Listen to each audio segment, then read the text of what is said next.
வணக்கம். இன்னைக்கு கடக லக்னக்காரங்களுக்கு எந்த மாதிரி தொழில் செய்யலாம் அப்படிங்கிறத பார்க்கலாம்.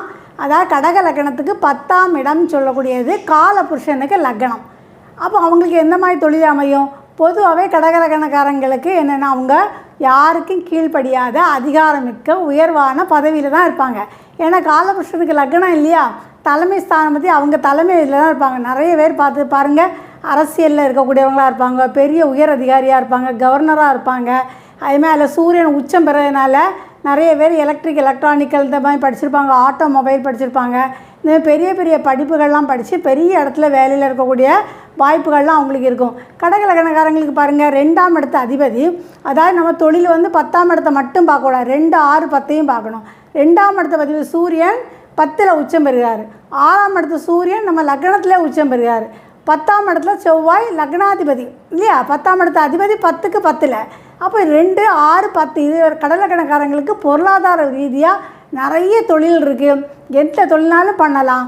இல்லை என்ன ஒரு விஷயம், 10ஆம் இடத்துல சூரியன் உச்சம் அடைகிறாரு, சனி பகவான் நீசம் அடைகிறாரு.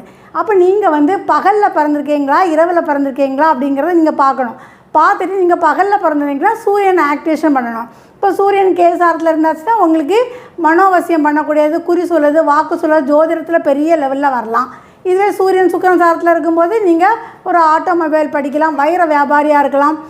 குருவோட சம்மந்தம் இருக்கிறனால குரு உச்ச லக்னத்தை பார்த்தீங்களா, தங்க கடை வைக்கலாம். இந்த மாதிரி பெரிய இதெல்லாம் உங்களுக்கு வைக்கிறதுக்கு வாய்ப்பு இருக்குது. பொதுவாகவே கடக லக்னத்தில் பார்த்தீங்கன்னா என்ன நிறைய பேர் பாருங்கள், இப்போ பெரிய அறிஞர் அண்ணா, மறைந்த கலைஞர் இல்லையா, இவங்க எல்லாருமே பெரிய பெரிய அப்துல் கலாம், இந்திரா காந்தி அம்மையார், இவங்க எல்லாருமே கடக லக்னம் தான். அரசியலில் பெரிய ஆளாக வந்திருக்கக்கூடியவங்க தான் கடக லக்னக்காரங்க. இதோட சிம்பல் பார்த்திங்கன்னா நண்டு. இந்த நண்டு பார்த்துக்கோங்க, எல்லா ஜீவராசிகளும் பாருங்கள் முன்னும் பின்னுமா போயிட்டு வரும். இந்த நண்டு மட்டும் எப்படி பக்கவாட்டிலே போகும். அதேமாதிரி இந்த கடக லக்னக்காரங்களும் எப்படி அவங்க சூழ்நிலைக்கு தகுந்தவாறு அவங்களோட பொருளாதாரத்தை உயர்த்திப்பாங்க. தொழிலில் அந்த அளவுக்கு நல்ல டேலண்ட் உண்டு. ஆனால் எவ்வளோ தான் பொருளாதாரத்தில் நல்லா இருந்தாலும் அவங்களுக்கு அகம் சார்ந்த விஷயம் கொஞ்சம் வீக்கு தாங்க. ஏன்னா அவங்களுக்கு சுக்கிரன் பாதகாதிபதி, லக்னத்திலே செவ்வாய் நீசம், களத்திரக்காரங்க ரெண்டுமே வீக்காக இருக்கிறதுனால அவங்களுக்கு அகம் சார்ந்த பாருங்கள், அப்துல் கலாம் ஐயா திருமணமே பண்ணலை இல்லையா. அப்படி நிறைய பேர் ஒவ்வொன்றும் எடுத்து பாருங்கள், ஒவ்வொரு ஆளுக்கும் ஒவ்வொரு சூழ்நிலை இருக்கும்.